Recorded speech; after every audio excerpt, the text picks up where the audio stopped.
So for today, we're going to take a trip to past, we're going to go develop my roots. Where we from, man? This gangster right here, she's from Italy.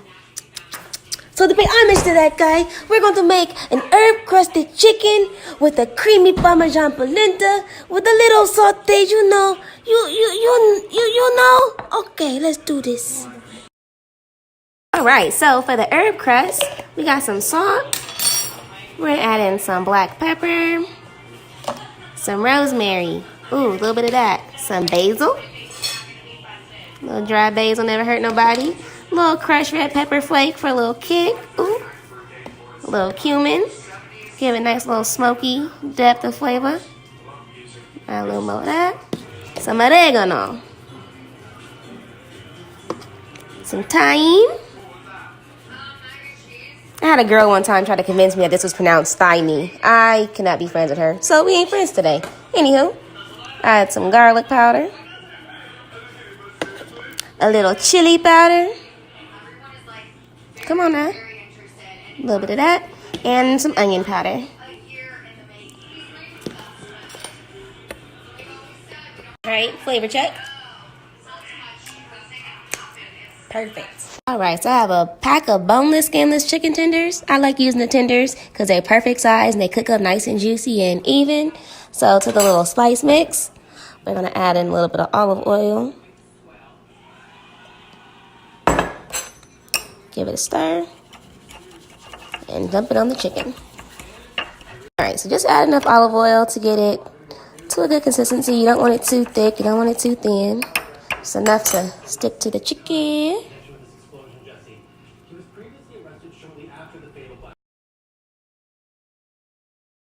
Alright, so this polenta is basically yellow grits. It's going to take a good 30 minutes to cook. So while this is cooking, the chicken is marinating, getting all yummy and deliciousness. And we're going to get everything else ready. Let some water come into a boil. And we're going to chop up some veggies. For the veggie, I'm going to do some sort of saute with spinach, tomatoes, and some marinated artichokes. So I'm going to take these out, chop them up. Cut these in half because they're cute little teeny tiny babies. And the spinach is clean and good to go. When the water comes to a boil, I'm going to add in a good amount of salt. And then stir in the polenta. This is about a 3-to-1 ratio. 3 cups of water, 1 cup of polenta.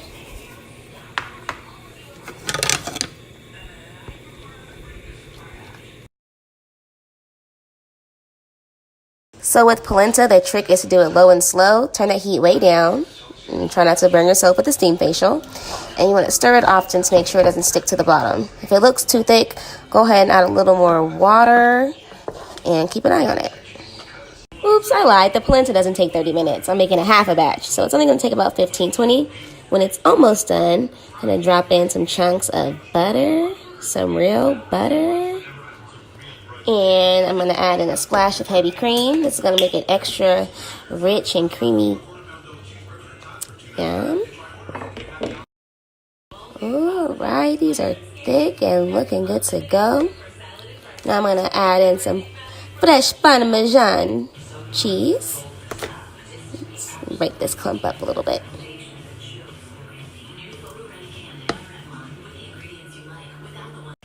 Alright, quick flavor check. Needs a little more salt, a little more Parmesan, and it's popping.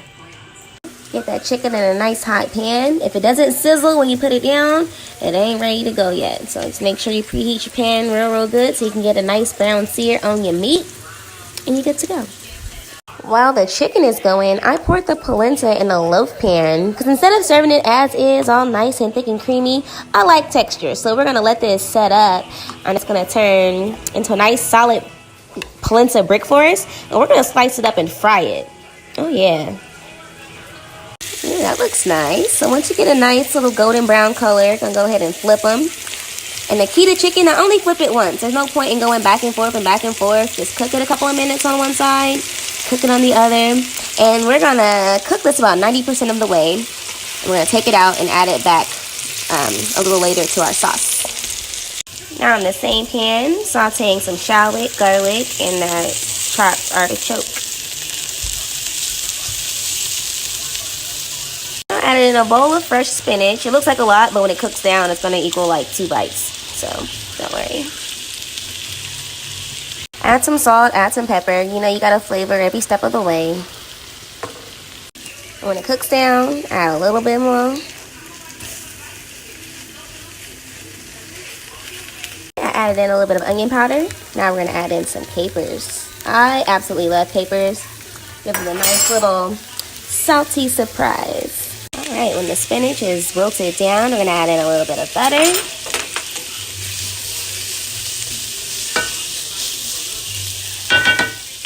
And a little bit of chicken broth. You can also use white wine if you have it. Now to brighten up all those flavors, we need some fresh lemon juice. Gonna grab a couple of these off the tree real quick. Now to the broth, we're gonna add in some heavy cream and some lemon juice. Alright, quick flavor check before we throw the chicken in this creamy artichoke spinach sauce kind of thing. Ooh, if I can kiss myself, I would. We go ahead and slide that chicken right back in the pot. And this sauce is going to help cook the chicken all the way through.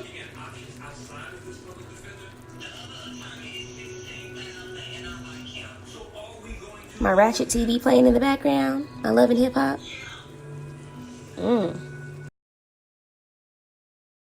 And don't forget all the yummy juice and flavor that came out the chicken. We'll put that in there too. Why not? Alright, hit it with the fresh parsley. We're going to cover and cook this for about 15 minutes. And that's lunch dinner, baby. So now the polenta has hardened up. Nice and firm. And I'm just going to slice it. About 1.5 inch thick slices. Okay, well, maybe take that slice and cut it in half. I'll do it a little bit thinner. Make it extra crunchy.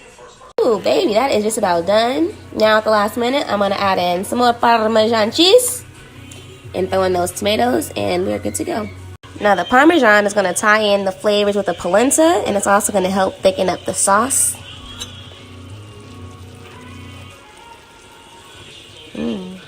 So here's how the polenta looks once it cools down and you slice it.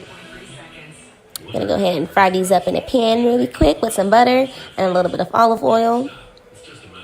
Let's get the olive oil, got the butter, and I'm going to add in a few cloves of smashed garlic, and that's going to add some nice flavor to the oil without adding it to the polenta.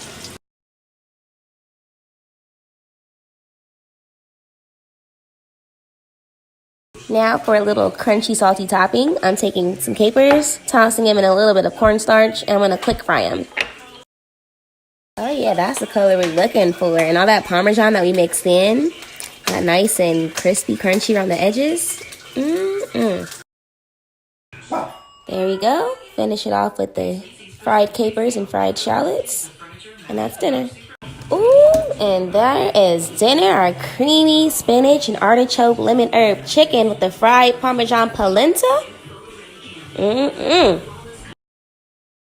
And to accompany this Italian meal, I'm going to go ahead and pair this with a little pomegranate Italian soda. A little ice.